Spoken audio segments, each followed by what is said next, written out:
यही नोटिस है दोस्तों विद्यालय द्वारा समय समय पर आदेशित नियमों, आदेशों एवं पत्रों का समेकन जो विद्यालय संचालन के मूलभूत बिंदु हैं। कौन कौन मूलभूत बिंदु हैं दोस्तों? सबसे पहले है शिक्षक संबंधित बिंदु। शिक्षक संबंधित क्या बिंदु होगा दोस्तों? सभी शिक्षक शिक्षिकाओं को समय पर विद्यालय पहुंचना है, सभी शिक्षकों को विद्यालय समय पर पहुंचना है। उसके बाद ई शिक्षा कोष पर उपस्थिति दर्ज करना है, ऑनलाइन अटेंडेंस बनाना है। छदम उपस्थिति या फोटो से उपस्थिति दर्ज करने पर शिक्षक शिक्षिका के साथ साथ प्रधानाध्यापक भी दोषी माने जाएंगे। यदि कोई शिक्षक गलत तरीके से अटेंडेंस बनाते हैं, ऑनलाइन अटेंडेंस बनाते हैं, तो शिक्षक के साथ साथ में प्रधानाध्यापक भी दोषी माने जाएंगे, उन पर भी कार्रवाई होगी।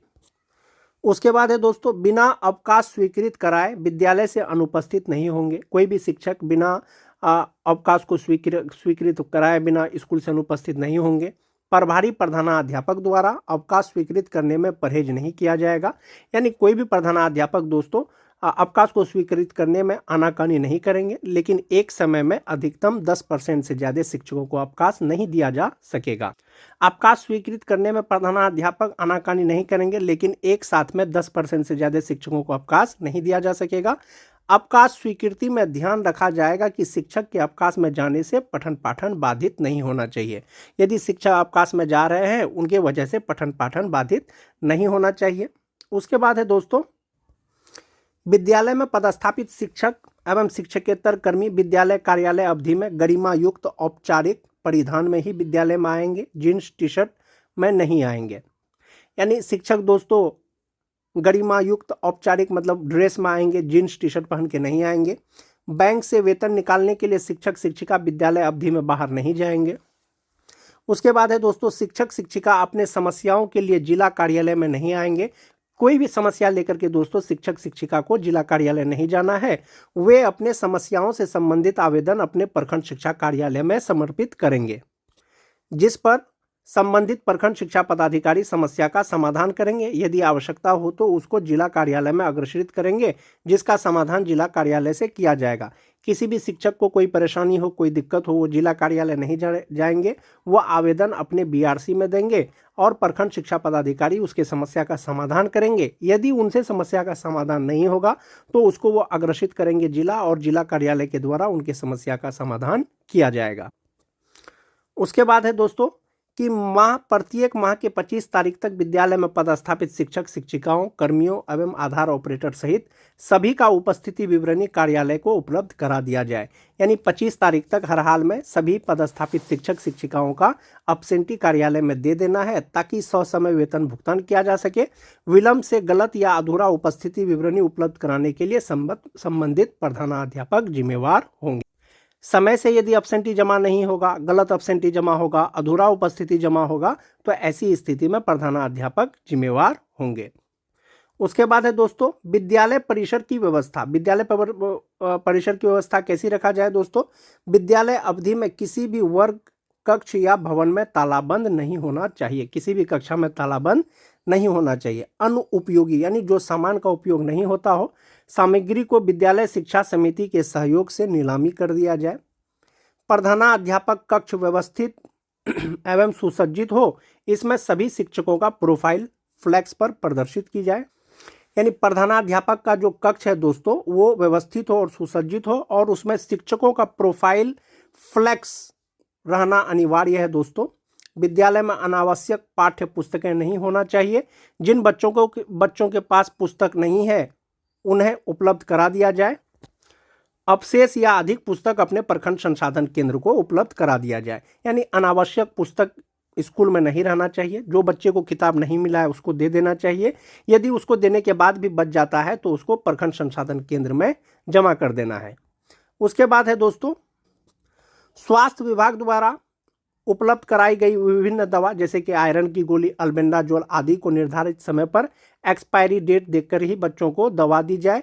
आवश्यकता से अधिक का भंडारण विद्यालय में नहीं किया जाए। उसके बाद है दोस्तों विद्यालय अवधि में विद्यालय के मुख्य द्वार बंद रखा जाए, ताकि बच्चे विद्यालय अवधि में विद्यालय से बाहर नहीं जाए। दरवाज़ा खुले रहने से कभी कभी बच्चे विद्यालय अवधि में खेलने के लिए बाहर चले जाते हैं या भाग जाते हैं, इसलिए मुख्य द्वार बंद रखा जाए। विद्यालय अवधि में अनाधिकृत प्रवेश वर्जित है। विद्यालय के सुरक्षा को ध्यान में रखते हुए विद्यालय में केवल प्रधानाध्यापक ही प्रेस ब्रीफिंग करने के लिए अधिकृत होंगे, कोई अन्य शिक्षक प्रेस को ब्रीफ नहीं करेंगे। यानी विद्यालय में अनाधिकृत प्रवेश वर्जित है दोस्तों। विद्यालय की सुरक्षा को ध्यान में रखते हुए सिर्फ प्रधानाध्यापक ही किसी मीडिया से या किसी से बात कर सकते हैं, कोई शिक्षक जो है प्रेस ब्रीफिंग नहीं करेंगे। दूसरा है दोस्तों वर्ग कक्ष को व्यवस्थित रखना। वर्ग कक्ष साफ सुथरा हो, अनावश्यक सामग्री रखी नहीं जाए, यानी कक्षा जो है साफ सुथरा हो, उसमें अनुपयोगी सामान नहीं रखा जाए। वर्ग कक्ष में पंखा और पर्याप्त रोशनी के लिए एलईडी बल्ब अथवा ट्यूबलाइट की व्यवस्था हो तथा बिजली के तार और उपकरण लटकते एवं खराब नहीं होना चाहिए। यानी कक्षा में पंखा हो, रोशनी के लिए पर्याप्त एलईडी बल्ब हो, ट्यूबलाइट हो, और जो तार वार कभी लटकता है दोस्तों कक्षा में, उस तरह का नहीं रहना चाहिए, लटकते हुए वायर नहीं रहना चाहिए। बेंच डेस्क व्यवस्थित ढंग से रखा जाए। ब्लैक बोर्ड का कालीकरण प्रत्येक 3 महीना में किया जाए। सभी प्रधानाध्यापक का यह जिम्मेवारी होगा कि प्रत्येक 3 महीने में ब्लैक बोर्ड का कालीकरण किया जाए। विद्यालय में पर्याप्त मात्रा में चौक डस्टर उपलब्ध हो। समय सारणी प्रत्येक वर्ग कक्ष के ब्लैक बोर्ड के बगल में हो। ये बहुत इंपॉर्टेंट पॉइंट है दोस्तों। जो समय सारणी है दोस्तों, रूटीन है, वो सभी कक्षा में ब्लैक बोर्ड के बगल में लगा हुआ होना चाहिए। सभी बच्चों को पोशाक में विद्यालय आने के लिए प्रेरित किया जाए। उसके बाद है दोस्तों पठन पाठन की व्यवस्था। चेतना सत्र का संचालन समय पे किया जाए, जो निर्धारित समय है 9:30 बजे से 10 बजे तक के बीच। सामान्य गतिविधियों के साथ साथ चेतना सत्र में एक प्रेरणादायक श्लोक या वचन, गांधी कथा वाचन, बापू की पाती का पाठन कराया जाए। समय सारणी में सभी शिक्षक शिक्षिकाओं का समावेश कर वर्ग संचालन की व्यवस्था किया जाए। यानी जो रूटीन बनाना है उसमें जो है सभी कक्षा का समावेश किया जाए, उसके बाद ही कक्षा का संचालन करने की व्यवस्था की जाए। शिक्षक शिक्षिका के अनुपस्थिति के कारण कोई वर्ग कक्ष खाली नहीं होना चाहिए। यदि आपके विद्यालय से कोई शिक्षक अवकाश में जाते हैं या अनुपस्थित रहते हैं तो ऐसी स्थिति में कोई भी वर्ग कक्ष खाली नहीं होना चाहिए, सभी कक्ष में शिक्षक रहना चाहिए। वैकल्पिक व्यवस्था के तहत दूसरे शिक्षक उस वर्ग कक्ष में पठन पाठन करेंगे। कोई भी शिक्षक शिक्षिका वर्ग में पढ़ाने से मना नहीं कर सकते। कोई भी शिक्षक मना नहीं कर सकते हैं कि मैं ये कक्षा में नहीं पढ़ाऊंगा या नहीं पढ़ाऊंगी। और वैकल्पिक व्यवस्था के तहत दूसरे शिक्षक को पढ़ाना चाहिए वर्ग में, और वैकल्पिक व्यवस्था प्रधानाध्यापक अपने अनुसार करेंगे। उसके बाद है दोस्तों कि समय सारणी के अनुसार निर्धारित समय में पाठ्यक्रम में पूरा किया जाए। यानी जो निर्धारित अवधि है उसमें जो है सिलेबस सभी बच्चों का पूरा कर लिया जाए।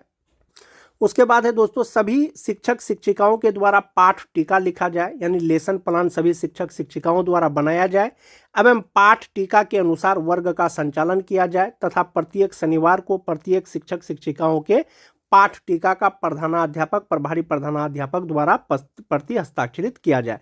जो पाठ टीका बनाएंगे शिक्षक शिक्षिका उसी से बच्चों को पढ़ाया जाए, और प्रत्येक शनिवार को जो है दोस्तों जो पाठ टीका शिक्षकों के द्वारा बनाया जाएगा उसको प्रधानाध्यापक और प्रभारी प्रधानाध्यापक उसको प्रति हस्ताक्षरित करेंगे। मोस्ट इंपोर्टेंट पॉइंट दोस्तों, प्रधानाध्यापक स्वयं भी पाठ टीका का संधारण करेंगे। जो प्रधानाध्यापक या प्रभारी प्रधानाध्यापक है वे भी पाठ टीका बनाएंगे तथा पाठ टीका घर पर रखे हैं यह बहाना मानने योग्य नहीं होगा। निरीक्षी पदाधिकारी द्वारा मांगे जाने पर पाठ टीका दिखाना होगा। जैसा कि पाठ टीका बनाना सभी शिक्षक शिक्षिकाओं के लिए अनिवार्य है। यदि कोई निरीक्षी पदाधिकारी जाते हैं तो ये बहाना नहीं चलेगा कि घर पे पाठ टीका भूल गए हैं या रख के आए हैं। निरीक्षी पदाधिकारी यदि आपसे पाठ टीका मांगेंगे, लेसन प्लान मांगेंगे तो आपको दिखाना होगा। उसके बाद है दोस्तों साप्ताहिक एवं मासिक परीक्षा का आयोजन किया जाए एवं उसकी उत्तर पुस्तिकाएं शिक्षक शिक्षिकाओं द्वारा लाल रंग की स्याही से अवश्य जांच की जाए। यानी मासिक मूल्यांकन करना है, साप्ताहिक मूल्यांकन करना है, और उन कॉपियों का शिक्षकों द्वारा लाल रंग की स्याही से कलम से जांच करना है। जांचने वाले शिक्षक शिक्षिका अपना हस्ताक्षर के साथ पूरा नाम लिखेंगे और तारीख भी लिखेंगे। उसके बाद है दोस्तों सभी बच्चों को गृह कार्य बच्चों को उपलब्ध कराई गई डायरी में अवश्य दी जाए एवं उसका मूल्यांकन भी किया जाए। बच्चों को जो गृह कार्य दिया जाता है दोस्तों उनकी डायरी में भी संधारित किया जाए और उसका भी मूल्यांकन किया जाए। पुस्तकालय एवं प्रयोगशाला का प्रयोग प्रतिदिन समय सारणी के अनुसार किया जाए। प्रयोगशाला और पुस्तकालय का उपयोग करने वाले बच्चों का नाम एवं वर्ग पुस्तकालय तथा प्रयोगशाला में रखे गए पंजी में संधारण किया जाए। यानी प्रयोगशाला का जो प्रयोग जो बच्चे करते हैं दोस्तों एक पंजी में उनका नाम संधारित किया जाना है, जिससे पता चल सके कि किस बच्चे ने किस तिथि को पुस्तकालय उपयोग एवं प्रयोगशाला में प्रयोग किया और क्या प्रयोग किया।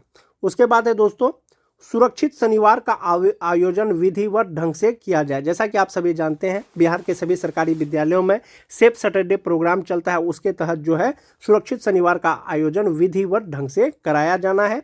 विद्यालय परिसर एवं भवन का उपयोग पठन पाठन के अलावा किसी अन्य गतिविधि में नहीं किया जाएगा। विद्यालय का उपयोग, परिसर का उपयोग सिर्फ और सिर्फ पठन पाठन में करना है।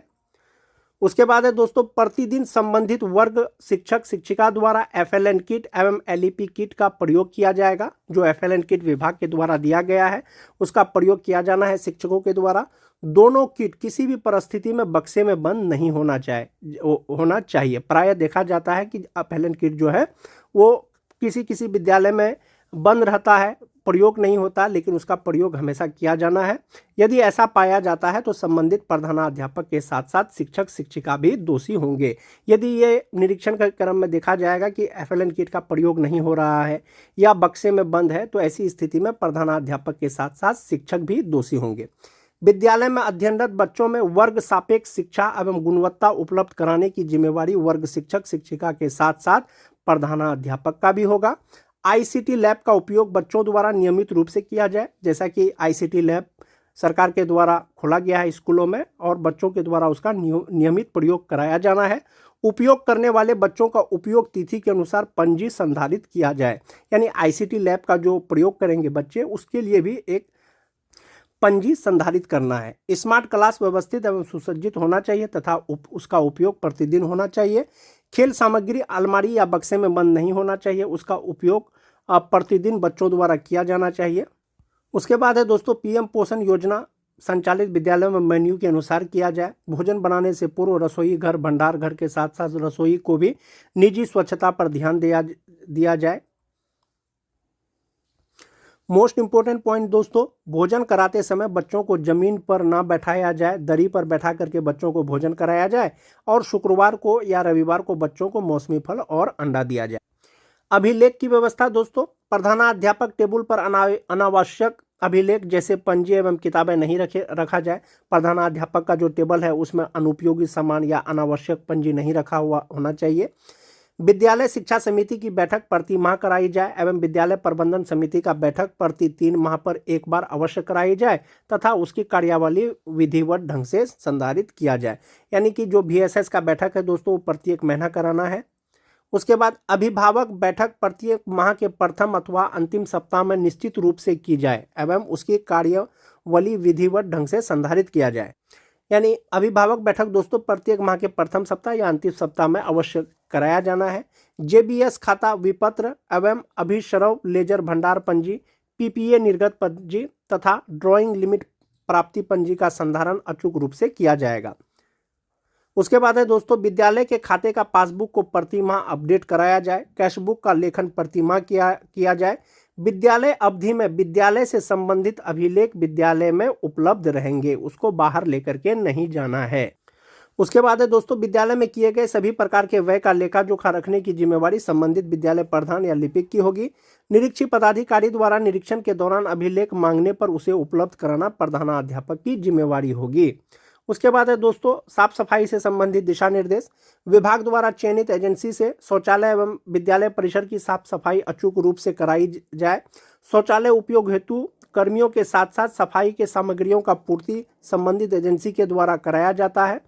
विद्यालय प्रधान के द्वारा सत्यापन के उपरांत ही एजेंसी को भुगतान किया जाए, अर्थात जितने शौचालय की सफाई हुई है उसी के अनुसार सत्यापन किया जाए। दूसरा है दोस्तों, किसी भी परिस्थिति में विद्यालय अवधि में शौचालय में तालाबंद नहीं होना चाहिए। उसके बाद है, शौचालय उपयोग योग्य होना चाहिए, इसका दृढ़ता से अनुपालन किया जाए। पेयजल की व्यवस्था अच्छी होनी चाहिए, विद्यालयों में पेयजल की व्यवस्था अच्छी होनी चाहिए। चापाकल या सबमर्सिबल पंप चालू हालात में होना चाहिए। चिन्हित मध्य माध्यमिक विद्यालयों में अधिष्ठापित वेंडिंग मशीन सैनिटरी पैड की उपलब्धता एवं इंसिनरेटर का उपयोग बालिकाओं द्वारा होना चाहिए। तो ये दिशा निर्देश है दोस्तों जो विद्यालयों